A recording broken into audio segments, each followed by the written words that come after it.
नमस्कार, मैं आशुतोष शर्मा आप सभी का फिर से बहुत बहुत स्वागत करता हूं किताबों के इस चैनल पर। आज की इस वीडियो में मैं महादेवी वर्मा जी द्वारा लिखित अतीत के चलचित्र किताब के तीसरे संस्मरण बिंदा की कहानी लेकर आया हूं। तो चलिए बिना देर किए शुरू करते हैं और आगे बढ़ते हैं कहानी की ओर।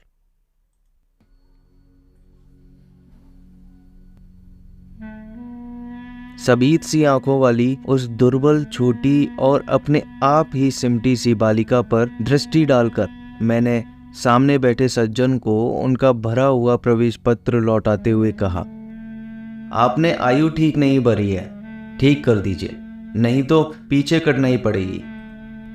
नहीं, यह तो गत आषाढ़ में 14 की हो चुकी। सुनकर मैंने कुछ विस्मित भाव से अपनी उस भावी विद्यार्थिनी को अच्छी तरह देखा, जो 9 वर्षीय बालिका की सरल चंचलता से शून्य थी और 14 वर्षीय किशोरी के सलज्ज उत्साह से अपरिचित। उसकी माता के संबंध में मेरी जिज्ञासा स्वगत न रहकर स्पष्ट प्रश्न ही बन गई होगी, क्योंकि दूसरी ओर से कुछ कुंठित उत्तर मिला।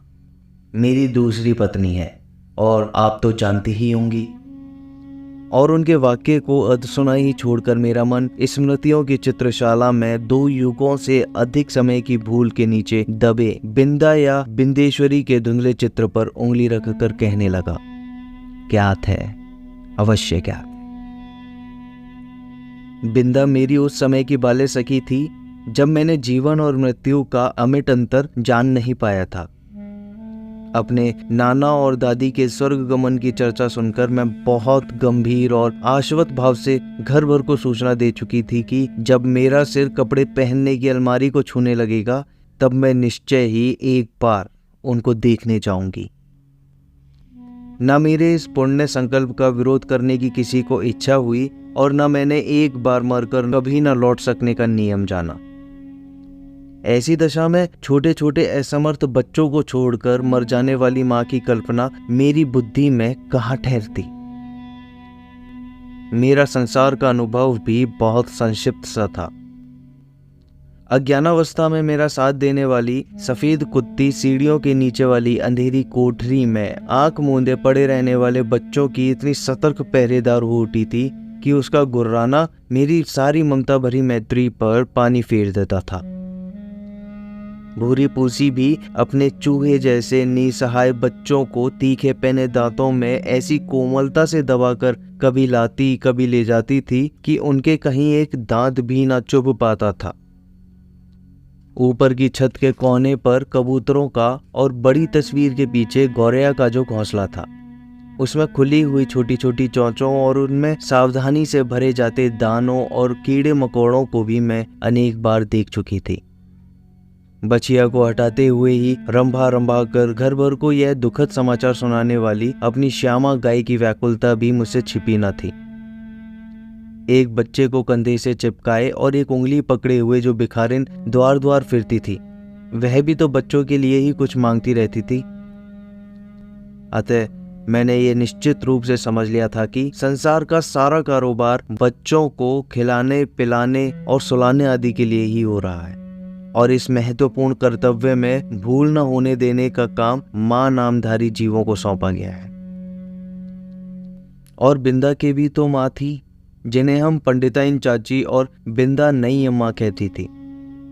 वे अपनी कोरी मोटी देह को रंगीन साड़ी से सजे कसे चारपाई पर बैठकर फूले गाल और चिपटी सी नाक के दोनों ओर नीले कांच के बटन सी चमकती हुई आंखों से युक्त मोहन को तेल मलती रहती थी।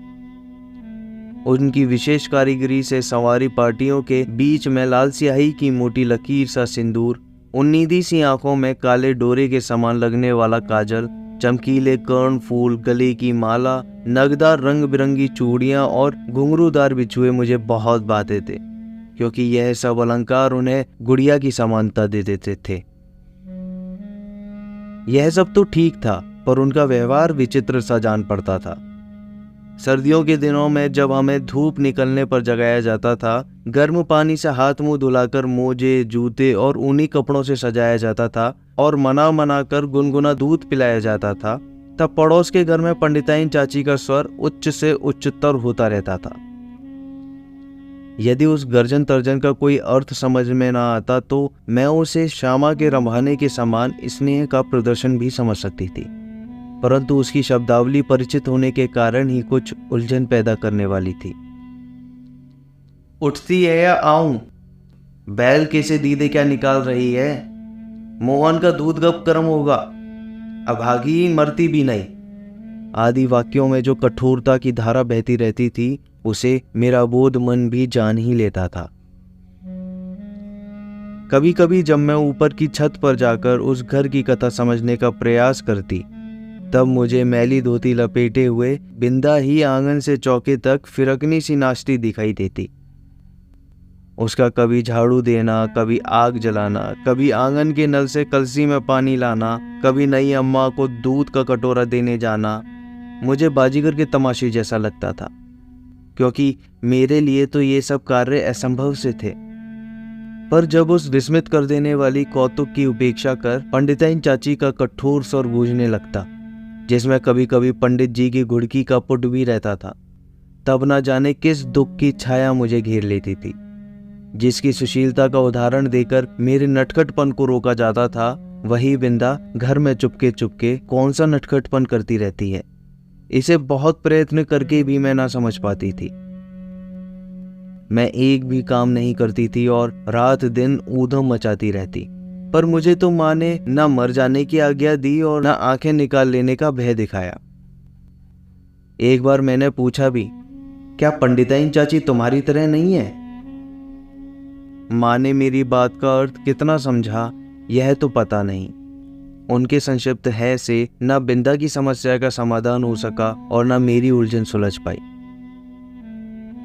बिंदा मुझसे कुछ बड़ी ही रही होगी, परंतु उसका नाटापन देखकर ऐसा लगता था मानो किसी ने ऊपर से दबाकर उसे कुछ छोटा कर दिया हो। 2 पैसों में आने वाली खंजड़ी के ऊपर चढ़ी हुई झिल्ली के समान पतले चर्म से मड़े और भीतर की हरी हरी नसों की झलक देने वाले उसके दुबले हाथ पैर ना जाने किस अज्ञात भय से अवसन्न रहते थे। कहीं से कुछ आहट होते ही उसका विचित्र रूप से चौंक पड़ना और पंडिताइन चाची का स्वर कान में पड़ते ही उसका सारे शरीर का थरथरा उठना मेरे विस्मय को बढ़ा ही नहीं देता था, प्रत्युत उसे भय में बदल देता था। और बिंदा की आंखें तो मुझे पिंजड़े में बंद चिड़िया की याद दिलाती थी। एक बार जब 2-3 करके तारे गिनते गिनते उसने एक चमकीले तारे की ओर उंगली उठाकर कहा, वह रही मेरी अम्मा। तब तो मेरे आश्चर्य का ठिकाना ना रहा। क्या सबकी एक अम्मा तारों में होती है और एक घर में? पूछने पर बिंदा ने अपने ज्ञान कोश में से कुछ कण मुझे दिए और तब मैंने समझा कि जिस अम्मा को ईश्वर बुला लेता है वह तारा बनकर ऊपर से बच्चों को देखती रहती है, और जो बहुत सज धज के घर से आती है वह बिंदा की नई अम्मा जैसी होती है। मेरी बुद्धि सहज ही पराजय स्वीकार करना नहीं जानती। इसी से मैंने सोचकर कहा, तुम नई अम्मा को पुरानी अम्मा क्यों नहीं कहती? फिर वे ना नई रहेंगी और ना डांटेंगी। बिंदा को मेरा उपाय कुछ जचा नहीं, क्योंकि वह तो अपनी पुरानी अम्मा को खुली पालकी में लेट कर जाते और नई अम्मा को बंद पालकी में बैठकर आते देख चुकी थी। अतः किसी को भी बदचियूत करना उसके लिए कठिन था। पर उसकी कथा से मेरा मन तो सचमुच आकुल हो उठा था। अतः उसी रात को मैंने माँ से बहुत अनुनय पूर्वक कहा, तुम कभी तारा ना बनना माँ, चाहे भगवान कितना ही चमकीला तारा बनावे। माँ बेचारी मेरी विचित्र मुद्रा पर विस्मित होकर कुछ बोल भी ना पाई थी कि मैंने अंकुटित भाव से अपना आशय प्रकट कर दिया। नहीं तो पंडिताइन चाची जैसी नई अम्मा पालकी में बैठकर आ जाएगी और फिर मेरा दूध, बिस्कुट, जलेबी सब बंद हो जाएगा और मुझे बिंदा बनना पड़ेगा। माँ का उत्तर तो मुझे स्मरण नहीं, पर इतना याद है कि उस रात उसकी धोती का छोर मुट्ठी में दबाकर ही मैं सो पाई थी। बिंदा के अपराध तो मेरे लिए अज्ञात थे, पर पंडिताइन चाची के न्यायालय से मिलने वाले दंड के सब रूपों से मैं परिचित हो चुकी थी।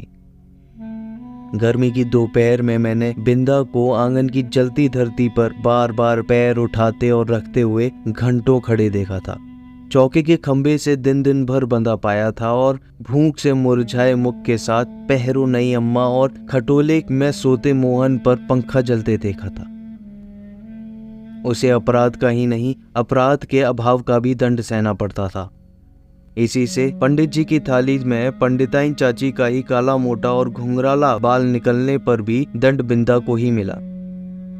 उसके छोटे छोटे हाथ से धुल न सकने वाले उलझे तेलहीन बाल भी उसके स्वाभाविक भूरेपन और कोमलता के कारण मुझे बहुत अच्छे लगते थे।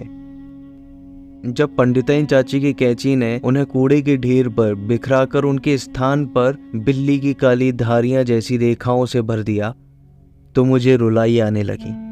पर बिंदा ऐसे बैठे रही मानो सिर और बाल दोनों नई अम्मा के ही हों। और एक दिन याद आता है, चूल्हे पर चढ़ाया दूध उफना जा रहा था। बिंदा ने नन्हे नन्हे हाथों से दूध की पतीली उतारी अवश्य, पर वह उसकी उंगलियों से छूटकर गिर पड़ी। खौलते दूध से जले पैरों के साथ दरवाजे पर खड़ी बिंदा का रोना देख मैं तो हदबुद्धी सी हो रही। पंडिताइन चाची से कहकर वह दवा क्यों नहीं लगवा लेती, यह समझना मेरे लिए कठिन था। उस समय जब बिंदा मेरा हाथ अपने जोर से धड़कते हुए हृदय से लगाकर कहीं छिपा देने की आवश्यकता बताने लगी, तब तो मेरे लिए सब कुछ रहस्यमय हो उठा। उसे मैं अपने घर खींच लाई अवश्य, पर न ऊपर के खंड में माँ के पास ले जा सकी और न छिपाने का स्थान खोज सकी। इतने में दीवारें लांघकर आने वाले पंडिताइन चाची के उग्र स्वर ने भय से हमारी दिशाएं रोंद दी। इसी से हड़बड़ाहट में हम दोनों उस कोठरी में जा घुसी जिसमें गाय के लिए घास भरी जाती थी। मुझे तो घास की पत्तियां भी चुभ रही थी। कोठरी का अंधकार भी कष्ट दे रहा था, पर बिंदा अपने जले पैरों को घास में छिपाए और दोनों ठंडे हाथों से मेरे हाथ दबाए ऐसे बैठी थी मानो घास का चुभता हुआ ढेर रेशमी बिछौना बन गया है। मैं तो शायद सो गई थी, क्योंकि जब घास निकालने के लिए आया हुआ गोपी इस अभूतपूर्व दृश्य की घोषणा करने के लिए कोलाहल मचाने लगा, तब मैंने आंखें मलते हुए पूछा, क्या सवेरा हो गया?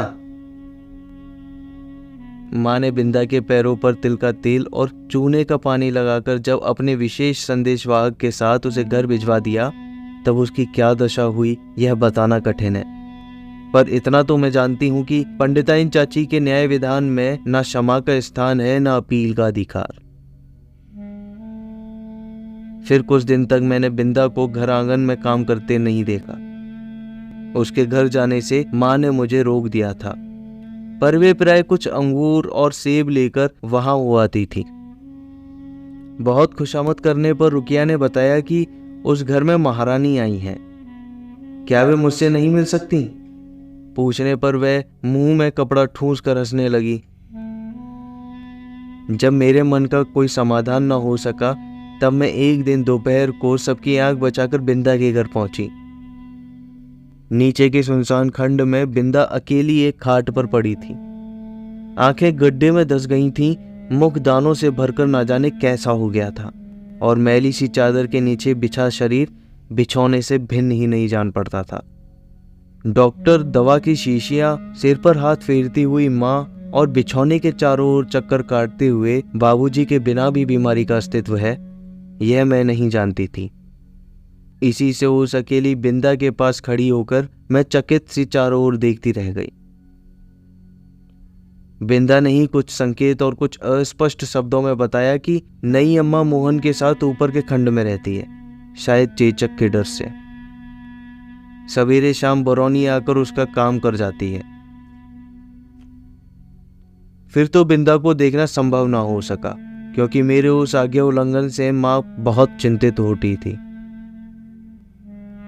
एक दिन सवेरे ही रुकिया ने उनसे न जाने क्या कहा कि वे रामायण बंद कर बार बार आंखें पहुंचती हुई बिंदा के घर चल दी। जाते जाते वे मुझे बाहर न निकलने का आदेश देना नहीं भूली थी। इसी से इधर उधर से झांक कर देखना आवश्यक हो गया। रुकिया मेरे लिए त्रिकालदर्शी से कम ना थी, परंतु वह विशेष अनूने विनय के बिना कुछ बताती ही नहीं थी, और उससे अनूने विनय करना मेरे आत्मसम्मान के विरुद्ध पड़ता था। अतः खिड़की से झांककर मैं बिंदा के दरवाजे पर जमा हुए आदमियों के अतिरिक्त और कुछ न देख सकी। और इस प्रकार की भीड़ से विवाह और बारात का जो संबंध है उसे मैं जानती थी।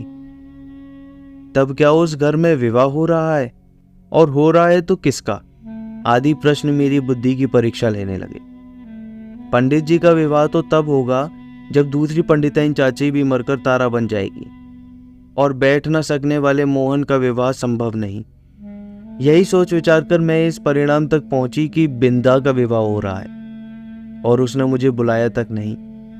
इस अचिंत्य अपमान से आहत मेरा मन सब गुड़ियों को साक्षी बनाकर बिंदा को किसी भी शुभ कार्य में ना बुलाने की प्रतिज्ञा करने लगा। कई दिन तक बिंदा के घर झांक झांक कर जब मैंने माँ से उसके ससुराल से लौटने के संबंध में प्रश्न किया, तब पता चला कि वह तो अपनी आकाशवासिनी अम्मा के पास चली गई। उस दिन से मैं प्राय चमकीले तारे के आसपास फैले छोटे तारों में बिंदा को ढूंढती रहती, पर इतनी दूर से पहचानना क्या संभव था। तब से कितना समय बीत चुका है, पर बिंदा और उसकी नई अम्मा की कहानी शेष नहीं हुई। कभी हो सकेगी या नहीं, इसे कौन बता सकता है। 5 अगस्त 1934। दोस्तों, आज की कहानी इतनी ही। जल्द ही दोबारा मुलाकात होगी इस किताब के अगले संस्मरण के साथ में। धन्यवाद।